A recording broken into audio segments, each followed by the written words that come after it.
Hey everyone, my name is Wyatt with Exalt 3D Designs, and we come out with a new product for Nintendo Switch. It is called a SwitchCube. This is the unit here. I have a Switch OLED, OLED on top of it. It will also fit your standard Switch V2, and it has not been tested yet, but I'm quite sure this will work with a light except for the HDMI feature, which we'll get to later on. So the whole purpose of this is pretty much to have a portable dock that has your built-in charging capability, so your USB-C, HDMI output, and we'll get to that a little later, and then an extra 3.0 port, high speed. So I'm assuming you could also plug like an external controller in here, and possibly even an 8-bit DO will work as well.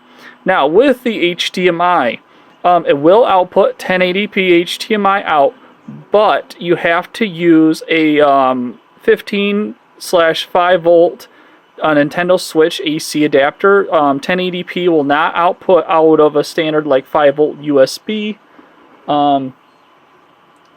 Such as one of these cables here. You will not get 1080p HDMI out of just plugging one of these into a charging. You have to use an official adapter because it needs that 15 volts for the hardware inside the console to switch over to your 1080p HDMI. So anyways, going off from that, so we have quite the thing, and then the best part is why it's called a SwitchCube. Yes, it looks like a GameCube, but it also can use GameCube controllers. So what we're going to do real quick is I have Super Smash Brothers in here, and we are going to see if my there it goes. Give me a second here.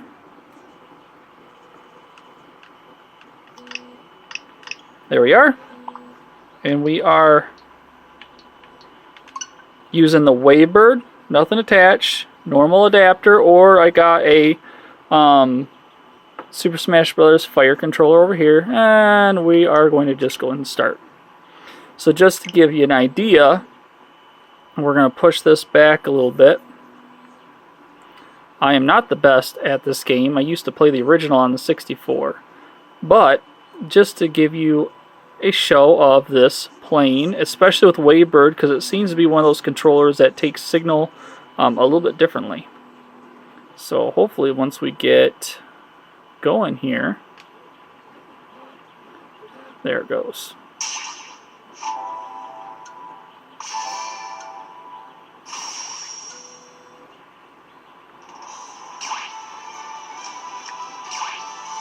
I mean, right now, input is very snappy. I love it. Let's go to an old school map. Where's my Hyrule Tower? Or castle. There we go.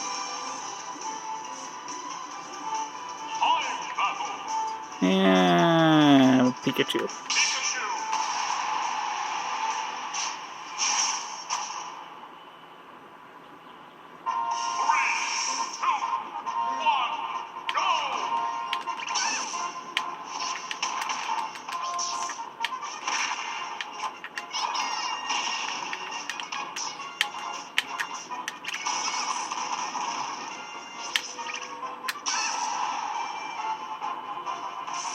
Oh, that's bullcrap. Get out of here.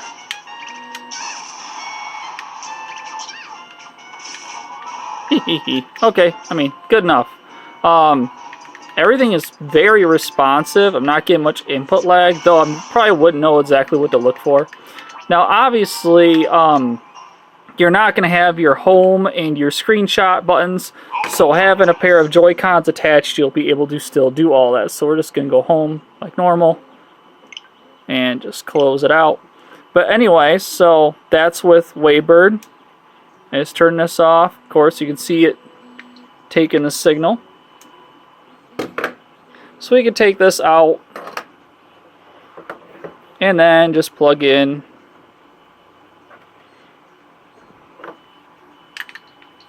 a normal GameCube controller, and we get the same thing. So, now that we've gotten the fun part out, let's take a look at the internals of this guy. This here is just a spare faceplate I have. This is just one in silver, because originally that's kind of what it looks like. The white was for a customer that I have, and also matches the OLED. So we're going to take this out. As you can see in the bottom of the Switch OLED, there is a notch right here, and also two kind of protrusion holes in your USB. On the SwitchCube itself, let me rotate my light source here. Inside of it, you can see, if I can get the light in the right spot, you can see the protrusions here, and also right there is the back notch. So you're not going to have any problems with it moving around or sitting funky. It is made to literally sit in there perfectly. It doesn't, there's not much wiggle. As you can see from the side, that's all it wiggles, which is not much at all. So let's take this out. Now, to get this guy apart, if you end up purchasing one of these from me or buy the files on Cults 3D, which I just uploaded last night, there's quite a few parts to this. One part that is not here is right here. There is a gap for an indicator light that takes a 5mm LED. But anyways, first thing we're going to do is take off these little guys. They are literally just pieces that just sit in there, and you wouldn't know there's any screws under them. Now, to get to the rest of this, this usually is not on there. Oh, here we go.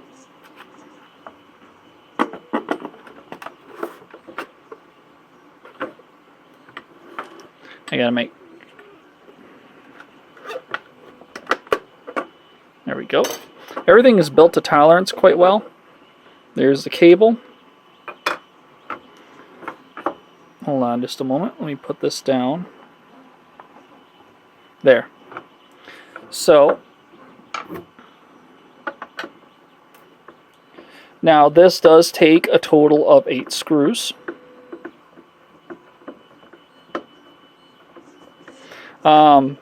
You can use 1/2-inch screws for this entire thing. This here is a 3/4 inch number 8. It's a flathead.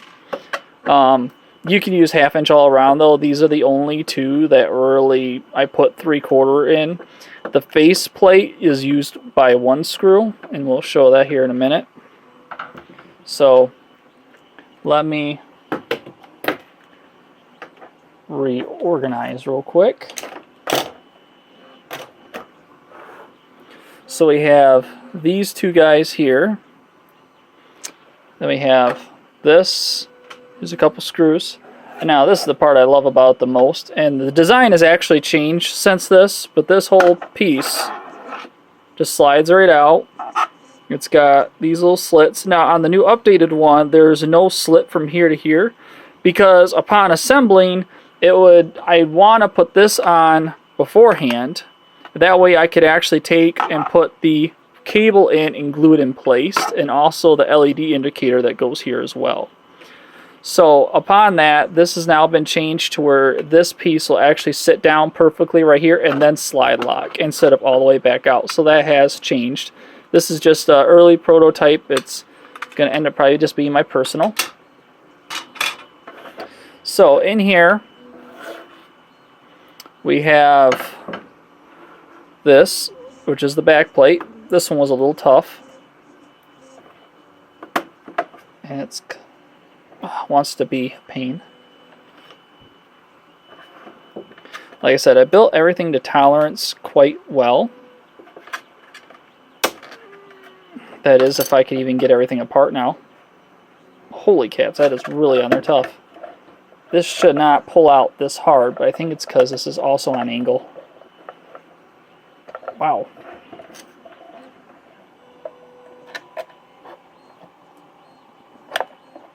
There we go. Heard that pop. Because some of the tolerance... Okay, this is nuts. It's this side right here that's sticking.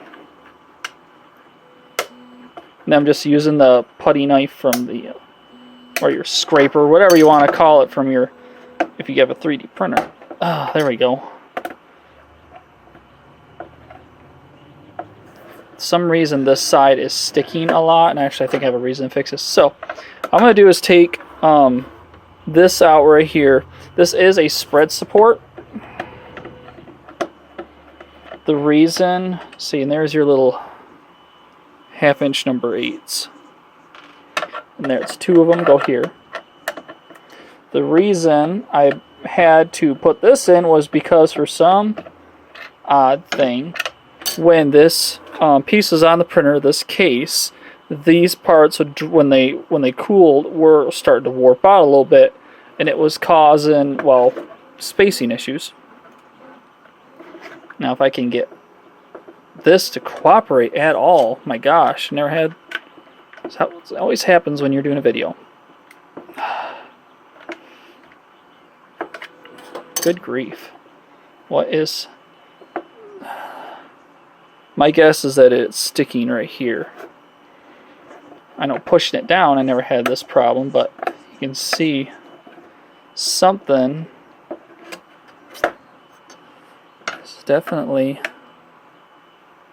stuck right here.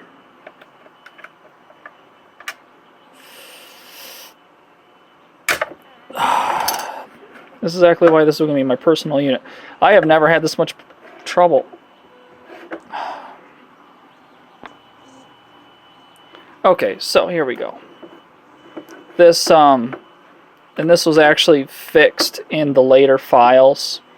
What has happened, and this is this is why you do prototyping, is that when I printed this, and I'll show you here in a minute.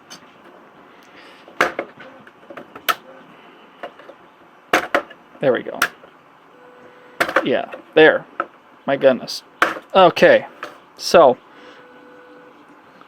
when I printed this, this is the part here that I actually laid on the bed. The handle is just a couple more screws.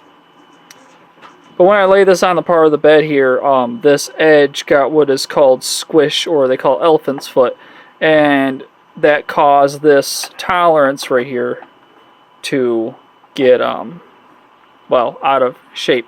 In the new files there, I had went ahead and chamfered around the entire edge of this so that way I don't have that issue. But anyways, there's 2 screws. There's 2 screws here for your handle. There is a logo that goes in here. I just don't have one in this version. So here's a look at the inside of this guy. So now once again, like I said, this was just an early prototype. This right here is you cut the cable for the Mayflash adapter. So we have the Mayflash adapter sitting in here. There is, right here is your USB hub. It's made by C-Force, and the reason one second here. What we're going to do is we're actually going to take this whole thing apart. So there is the little C plug that comes with the hub, so that's kind of nice. We're going to move this hub lock. Just a minute here. There we go. So we're going to move this hub lock here out of the way. I mean, we can take it out. There's a screw here.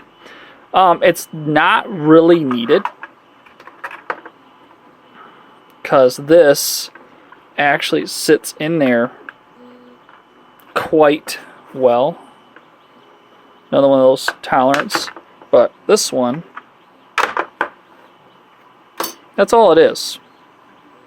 So this actually comes with the C in the back and actually has 3 3.0 ports. I'm only using one of them for the Mayflash. Another one is just simply stuck on the wall, and then the other ones are in the back. So this actually worked out real well for this.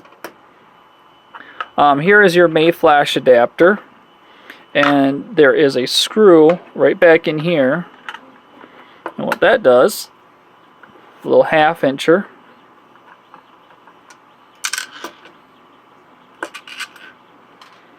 that actually holds the faceplate on. So on the faceplate, this is really cool. I have these little protrusions that actually keep the bottom half of the Mayflash adapter here. I'll just take this thing out.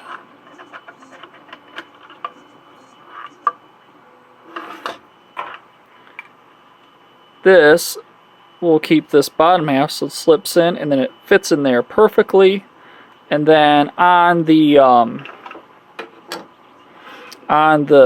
box, when this goes in, it actually slides all the way up to the top.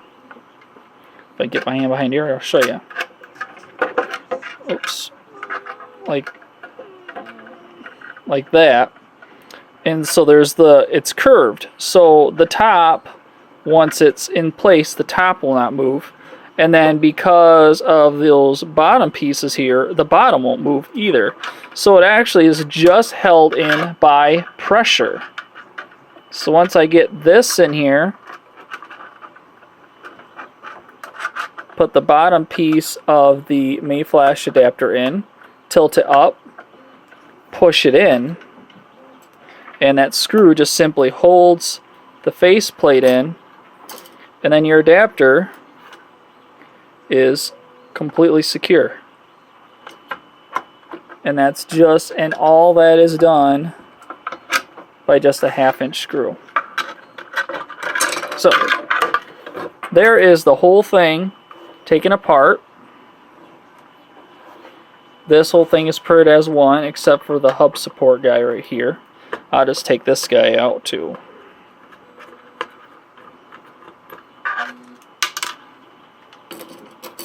So that is the SwitchCube. There's several pieces. I mean, there's pieces everywhere.